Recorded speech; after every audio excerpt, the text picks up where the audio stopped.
Hey guys, so I just wanted to do a quick little comparison here between the J5 Pro 2017 and the Xperia XA1, a bezel-less wonder. Very attractive phone actually from Sony, and I wanted to see how it compared here against Samsung's latest mid-range phone. Both of them are about the same price. I think the XA1 can be had for a little bit less, about €200, so quite interesting to see which is the better phone here. We're going to start them up. So as I said, you are getting a very nice display on the XA1, which all flagship Sony phones should be based upon. Hopefully it will be on the XZ1, which is rumoured to be coming at IFA, which will start up first. So the J5 Pro does start up first here, and you are getting the Exynos Octa in the J5. With 3 GB of RAM versus I think a MediaTek processor in the Sony with 3 GB of RAM again. Sony does give you Type-C connector at the bottom, so that is something quite nice. And you're also getting the Sony UI here, which is very nice and stock-like. Let's just check the brightness. It seems to be a little bit dull. So yeah, you can see the brightness on the max there, and I don't think the brightness can quite match what you're getting with the Samsung, but that is because of the display differences. It is quite a nice display nevertheless on the XA1, which I think is full HD as well.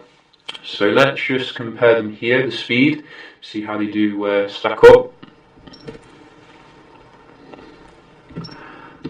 Both running the latest Android.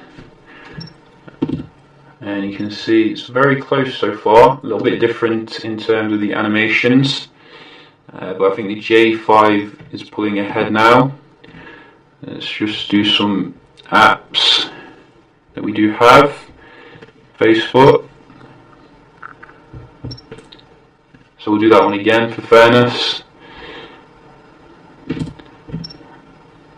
try it again. Wow, this is quite confusing because obviously you don't have an app drawer button with the J. And again, I think the J was slightly faster there. Now I was expecting the Sony actually to be ahead at this point, but clearly not. You can see again the J very snappy. And let's try another one. We have Hungry House. So it seems that the J is actually doing very well here, considering I thought the processor in the XA1 was quite decent, even though it is a MediaTek obviously, which I do tend to not like. But nevertheless, I'm very impressed with what Samsung's done with at least the app's opening speed, not the multitasking though.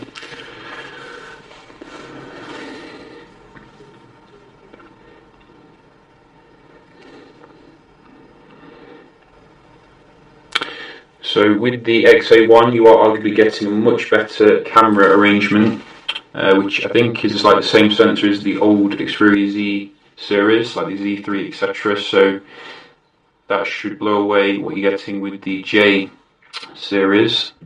You're also getting a physical like shutter button as well, so you know, if you're looking for your camera kind of side of things, then maybe the XA1 is the better choice here. The only thing I would say is that the XA1 has a very small battery in comparison to the J series. I definitely think Sony could improve there.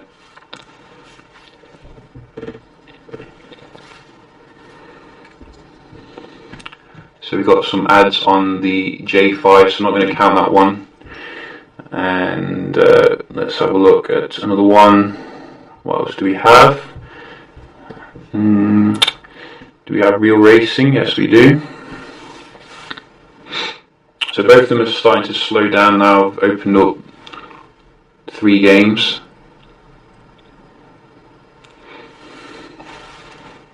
But I think the J5 has won overall in terms of the apps opening here quite conclusively, which I wasn't expecting. You know, I was expecting Sony to dominate. We're just going to have a look at the Wi-Fi.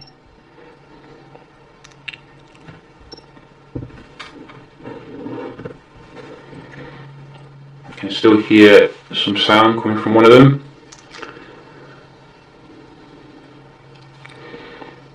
So yeah, you can see MediaTek processors are no good when it comes to Wi-Fi. Consistently poor performance, which I have noticed.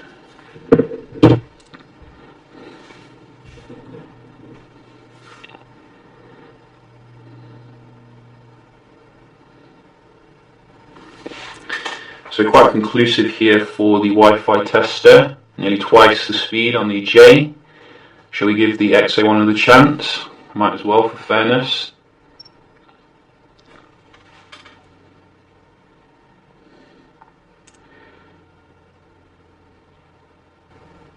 So yeah, that again shows you the performance here not very good when it comes to the Wi-Fi, unfortunately. And I definitely think that Sony could have put a decent Snapdragon processor in there, like the new 6 series, for a little bit of future-proofing, but clearly not. How does that translate into the web browsing? We're going to have a look. So GSM Arena on both of them. And let's go.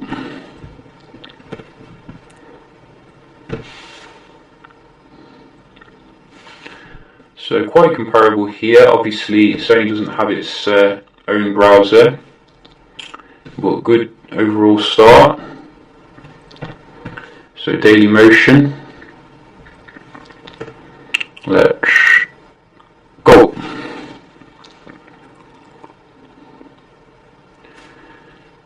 And again, I think the J was a little bit snappier loading the videos there a little bit, but not a huge difference actually, so I'm going to call that one a draw overall.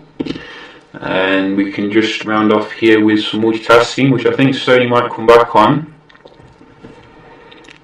So where is the weather gone? Can't find it. So we'll start with phone.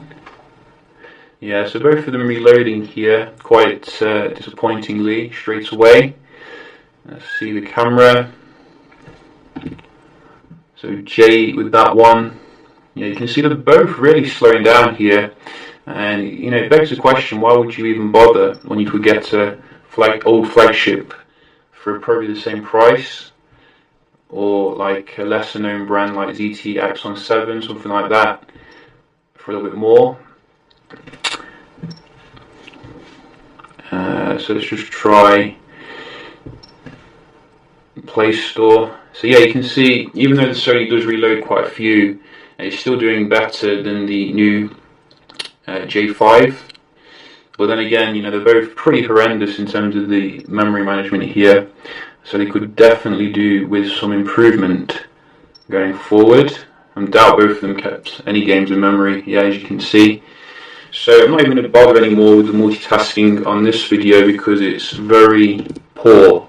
But I think you could see overall the J did win when it came to the Wi-Fi and the apps opening at first. I'd say that the Sony wins when it comes to design.